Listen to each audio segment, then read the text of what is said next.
Hi, my name is Alexis Boylan. I am a professor of art history and Africana studies at the University of Connecticut and the director of academic affairs at the University of Connecticut's Humanities Institute. And I am very pleased today to be talking with Alexis Rockman. I will let him introduce himself in just a moment, but just to say, all of the Seeing Truth exhibition and programming is generously funded by the Luce Foundation and also supported by the University of Connecticut Humanities Institute. So Alexis, do you want to, I hate introducing people because I just think it's like weird and invasive. So I want you to do it for yourself. So who are you? What do you do? Who am I? My name is Alexis Rockman, two Alexises, two genders, and two separate people. I am an artist who for the last 40 years have made work about the history of natural history, which includes my specialty. The bad news is the biodiversity crisis, climate change, and other struggles and issues that humans have a hard time confronting in their cultural history. So that's basically what I do. So do you like or hate, like if someone were to call you an eco artist or a climb artist, like, do you like those terms or do you sort of bristle at those terms? Or people are entitled to call me whatever they like. That's part of the deal of being an artist. I've been called an eco warrior in the New Yorker, which is a flattering. My wife would challenge me describing myself since I seldom leave my studio, even though what I work on is about, being a warrior to fight for the things I care about. But of course, I take trips to places like Tasmania or Madagascar or Antarctica too. So I'm an artist and you can call me whatever you want. Okay. I mean, being an artist is kind of like being a warrior anyhow. So you don't even need to add the eco to it. Anyway, that's a rabbit hole that we can circle the drain about. Yeah. Nature has clearly been a through line in your work. And I want to talk a little bit about how you came to first be engaged with the ideas, the cultural ideas of nature, and how that became a sort of focus in your artwork. So sort of like origin story, your warrior or villain origin story. As a city kid, I grew up in Manhattan. Every time I saw nature, I couldn't help but be aware that it was seen through the lens of having to go to a place. Manhattan's a very obviously artificial environment. Since I moved to rural Connecticut 2 years ago, I've been more and more aware of the sort of strangeness of that environment or how transformed it is, even with a place like Central Park that has the perception and appearance of being so-called natural. It's completely a construct. My mom, who's an archaeologist, is working on Seneca Village, which used to be where Central Park is, which is an African-American homestead, so to speak. So even when I went to places like Australia as a kid, my dad was Australian, I was very aware that nature was something that was out there, but I was also very fascinated by how humans had transformed the planet. Because my mom's a scientist, I was very aware of, what animals used to live in North America during the Ice Age, what happened to them.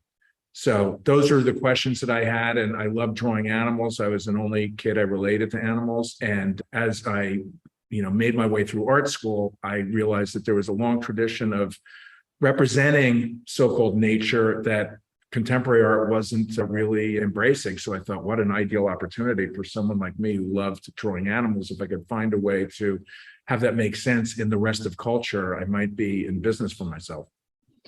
It seems that a lot of people who decide to do that go an illustrative route sort of more immediately. What made you... Being an illustrator basically sucks.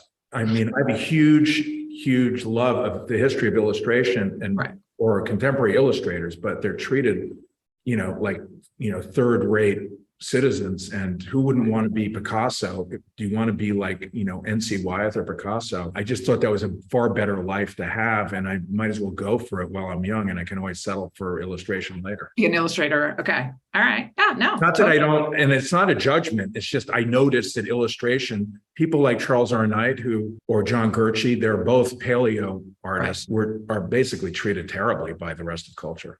Right. Although it's so fascinating because their imagery is everywhere. So it is sort of influences pop culture, and it influences a lot of people that make a lot of money, and a lot of clout. But I wanted to be the person in the room that could basically control my own production. Right. So I'm wondering what you, and I mean this in the entirely like kind of like ego saturated way that I'm about to ask it, but what do you think your work, and really, I mean, you can talk about your work specifically, but then art more broadly, sort of adds to the dialogue of nature and science? I mean, I will say that this question is also embedded in constant conversations that I have with scientists, where they often very quickly answer, well, art has nothing to do with science. And then they quickly remember that they shouldn't say that, and then they sort of back it up. But so from an artistic perspective, and I want you to fully embrace the ego of that question, like what are you contributing to these conversations?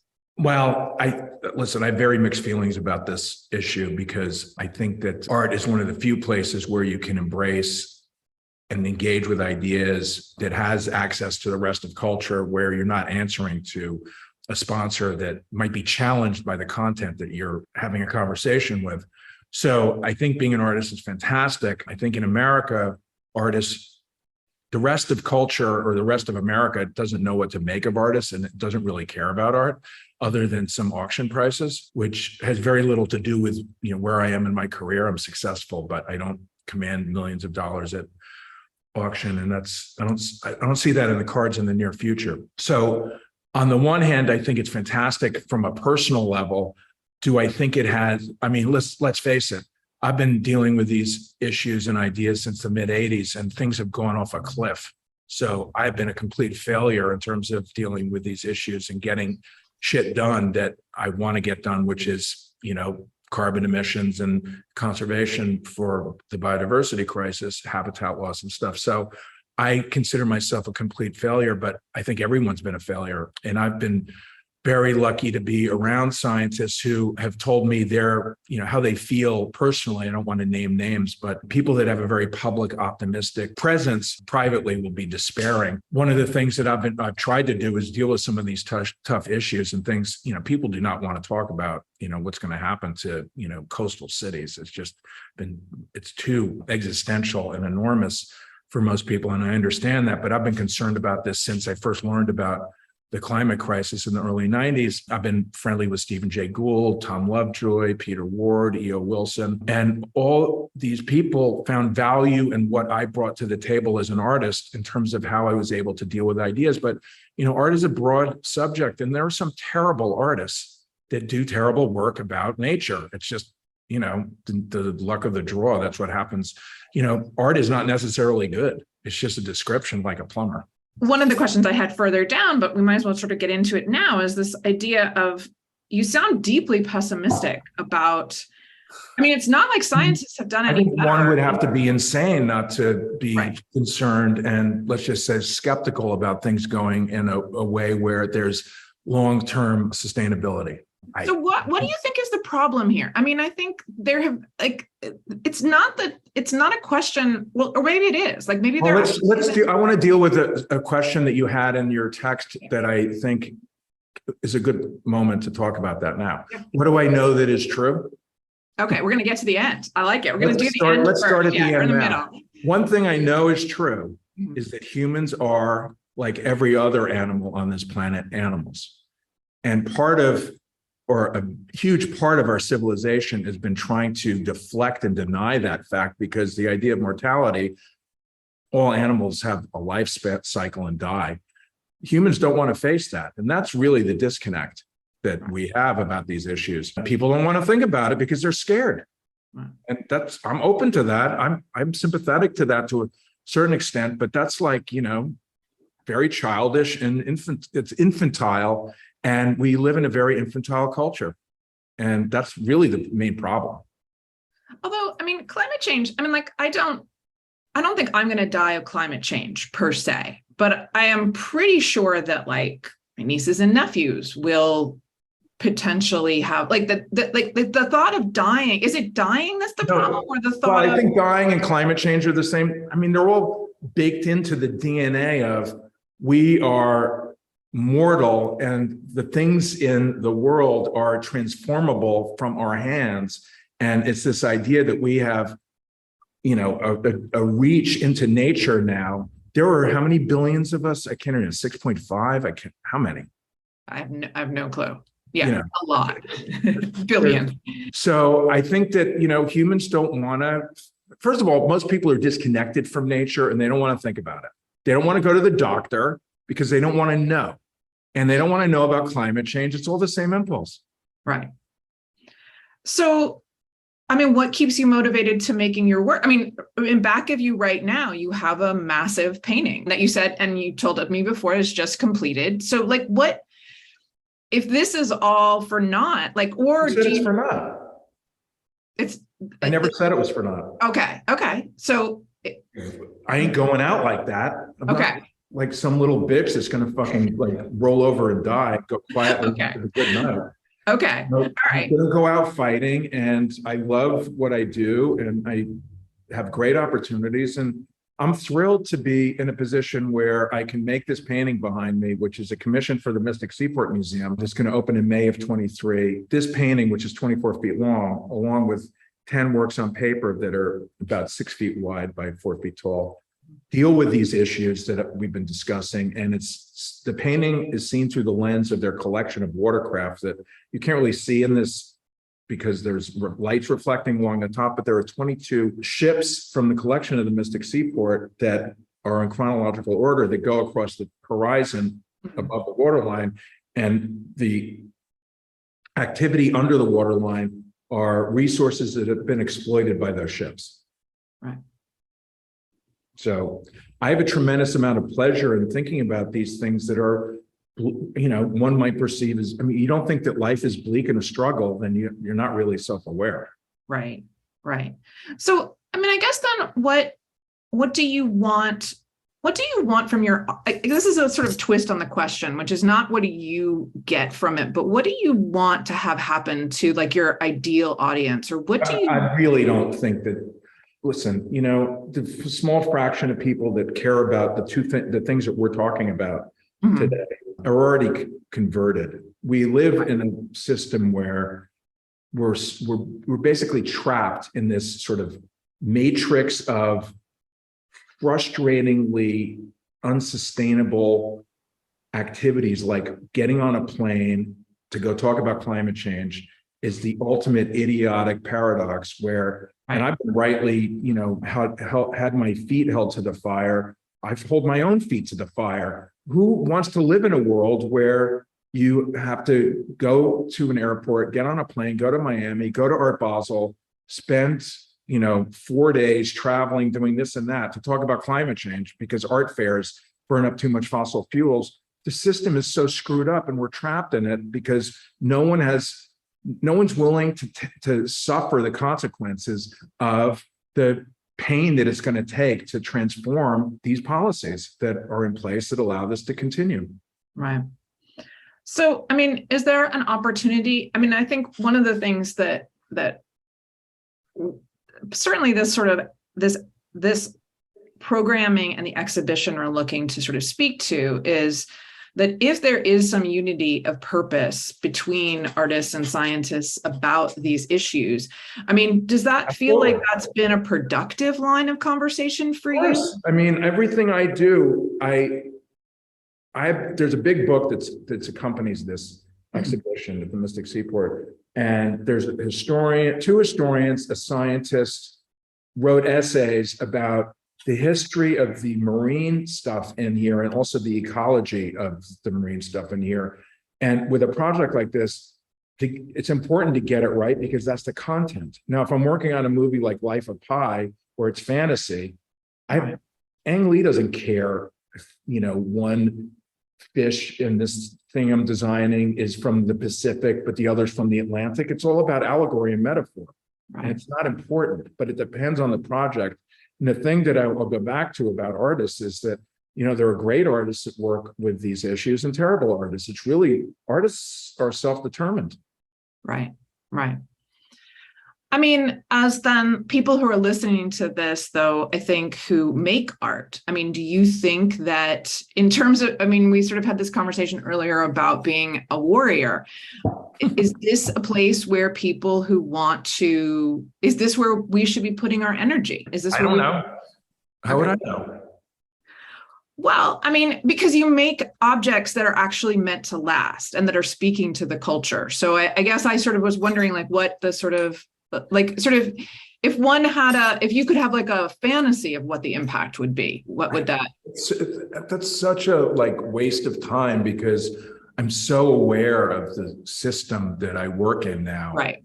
It doesn't really work like that. I mean, when I Okay. was younger, I had a dream. Even 22 years ago, I was thinking about global warming, climate change, whatever. And I thought, oh, if I made a painting of what it would do to New York, that would make people care because they care about where they live.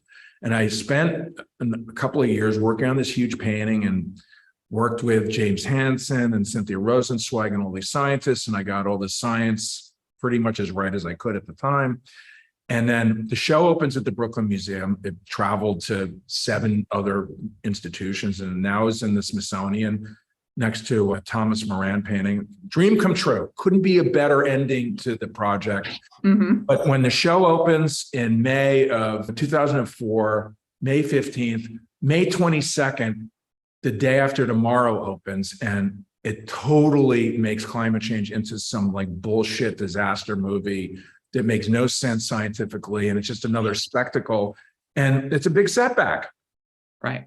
And then Al Gore's An Inconvenient Truth comes out and it's a big success. Meanwhile, nothing changes. Right. Right. So what can I say about that? I don't know. Right. Right. So let's go back to the AMNH because I'm interested in, you have had a very long relationship with the AMNH. And so I just was sort of wondering, and obviously so much of your work, I mean, I do love, you are very self-conscious. In speaking about your impact in your work, you're clearly very self-conscious, and your art is very self-conscious of the way in which it is part of a much longer conversation about nature and nature as then created into a landscape or that sort of thing. So I was wondering if you could sort of talk about your visual and emotional relationship with the AMNH and that space. Well, I mean, I could just walk you through chronologically where as a kid, my mom spent 2 stints actually working there, one for Margaret Mead in her office, not for her directly, but part of that department, and the other for Stanley Fried, who is also an anthropologist in the 60s. 2 years separated those stints. So as a kid, I spent so much time at the museum just being a sense of enchantment and learning about animals that lived all over the world and the Hall of African Mammals. I saw them building the Hall of Ocean Life when I was a kid, and the blue whale. I remember the scaffolding in the late 60s, and then the Hall of Reptiles and Amphibians. And I took classes there in 9th grade, I believe. And then when I went away to art school, I also had vivariums in my room that I modeled after the dioramas, the turtle world and then frogs. Different parts of the world. I had 6 or 7 tanks in my room on the Upper East Side. I was as my wife likes to point out, wow, you sure got a lot of things you wanted to get. I was very, very indulged in those things and would go to places like Peru when I was 6, about 4 months there, and go to Australia. So I had access to the sense of wonder in the world.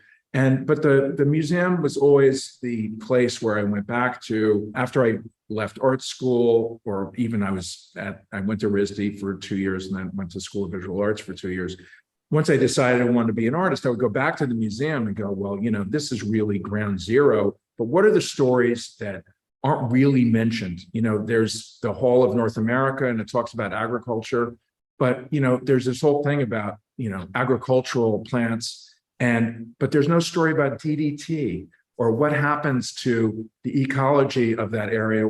So I started to see that I had an opportunity there to sort of take some of these tropes that were used and deal with some of the tougher issues that, Monsanto might not want to be told in that particular diorama in that institution. But I, as an artist, had an opportunity to do whatever the hell I wanted.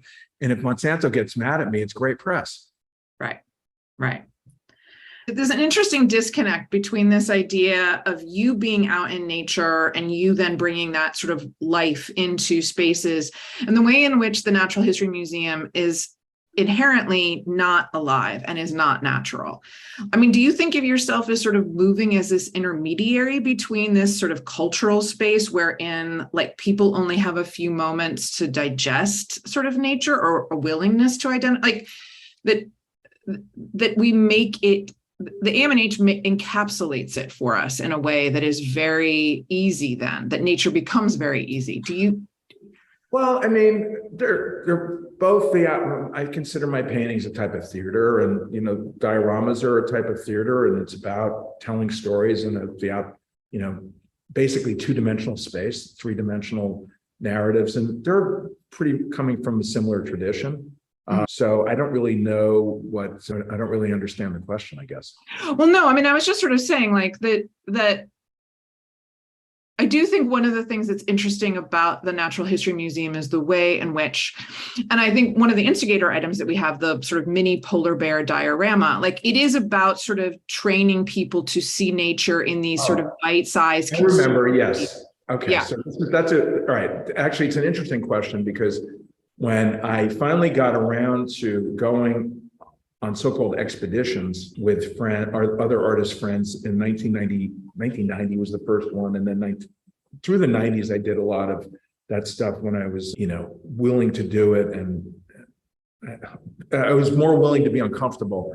I remember one of the things that's always a shock is that because you're used to watching things through media or dioramas, it takes a damn long time to find animals. Like sometimes you don't see shit for a week. Mm-hmm. And then suddenly you see something. It's when you least expect it. It's not this orchestrated thing and then I came to understand that, Discovery Channel documentaries or National Geographic, some German guy suffering for years to get that footage. Guy just eating his feet and all sorts of stuff like that. So I really understood the amount of energy, and how I understood how much of a struggle it is to do anything. Right. Well, total boredom. Like, I mean, just sitting there waiting and waiting. Basically, it sucks. It's 900 degrees. Nothing's happening.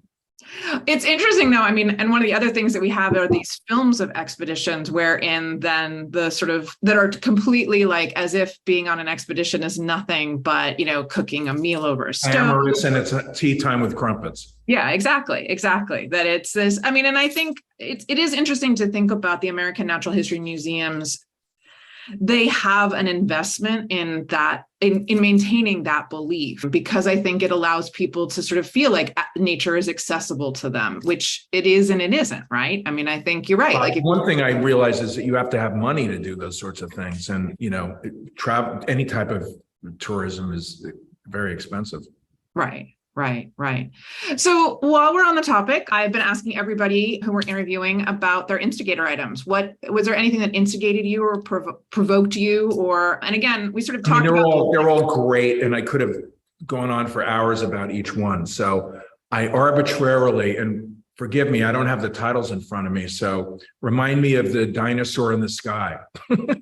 Oh yeah, that's our Arthur Jansen. So Jansen, I love it. I consider that a sort of flat-footed version of N.C. Wyeth, where obviously the fossil record is being expunged from the ground, and of course, either through transmorgification of this internal life of the scientists, they're imagining whatever they're retrieving from the fossil record alive. Now, see, I had an entirely different take of it. I thought it was the spirit of the dinosaur looking down on the scientists. That's good too. Who cares?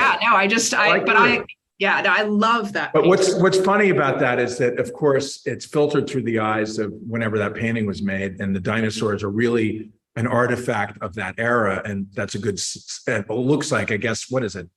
Teens? It's the 30s, yeah, 30s. The 30s. Right, it's post Charles R. Knight, and the dinosaurs look slow and slightly dim-witted, and somehow they deserve to be extinct. But that's a good segue.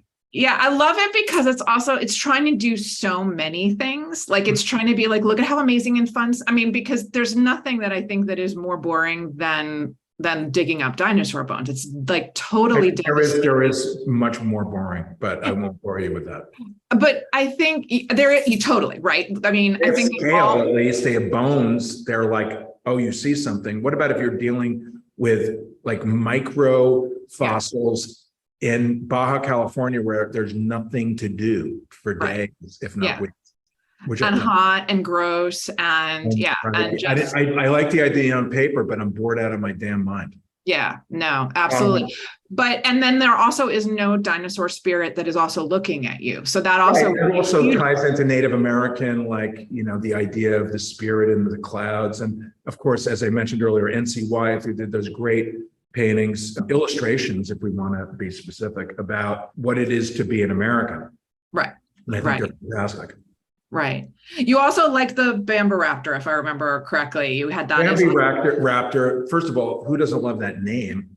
Right. Second of all, it is part of the paleo revolution that was started with Robert Bacher in the 1980s, where it was suddenly decided through the discovery of fossils, that the fossil record, that the dinosaurs, or specific, families of dinosaurs, were much closer to birds.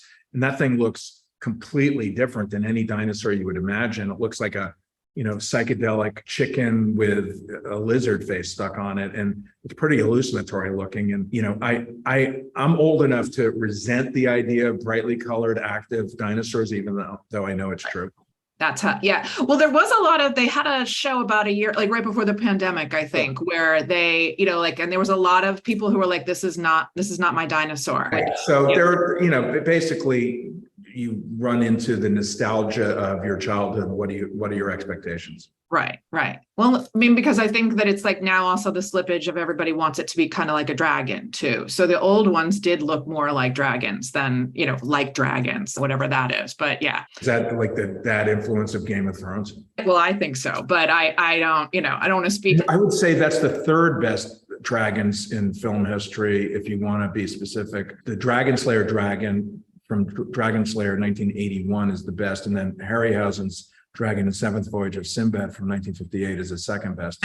I am only familiar with the first one. I think that in the latest Game of Thrones, they have a nice speed on the dragons, which is what I like. I like to see the dragons moving. I realize that I don't like them to be like big, like airplanes. I like them to be very nimble, which is, And we all want what we want from our dragons. Right. So you've already sort of answered this, and this is going to be our last question. We're all animals, and that's your truth. Do you want to add anything on to that or expand on it? Just everywhere you turn, there's an attempt to pretend that's not true. Why do we not want to be animals? Can I just die? Who wants to die? Because of the dying thing. Okay. I love your truth because it's so neat. It's just like, I have to say, if you listen to the whole series, a lot of people are first of all, a lot of people don't even want this question. They reject the question. They don't want to talk about truth. Because it's also, I grew up in a postmodern moment. Like it feels also like you're declaring something that you'll inevitably have to retract. So I think I find that position, I'm not pointing fingers. That is a timid and sad position to have.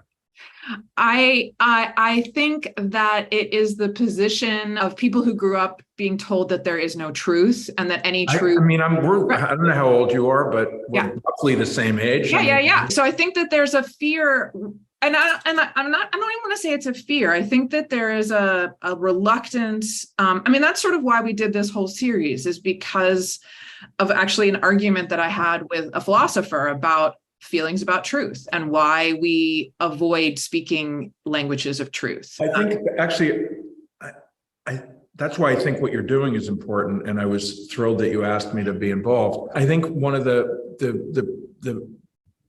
tragic and toxic alchemies of the moment is that if there's ever a time when we need to listen to science, which is paradoxically the truth until proven otherwise, and it's constantly being revised, and that's the point, right? It makes me so irritated, if not disdainful, of people that questions science as if like, oh, see, it's wrong. Like, well, the point of science is to be constantly challenged until something better comes along that's provable. We need to know certain things and have a very clear idea of how we're going to respond to this information now more than ever.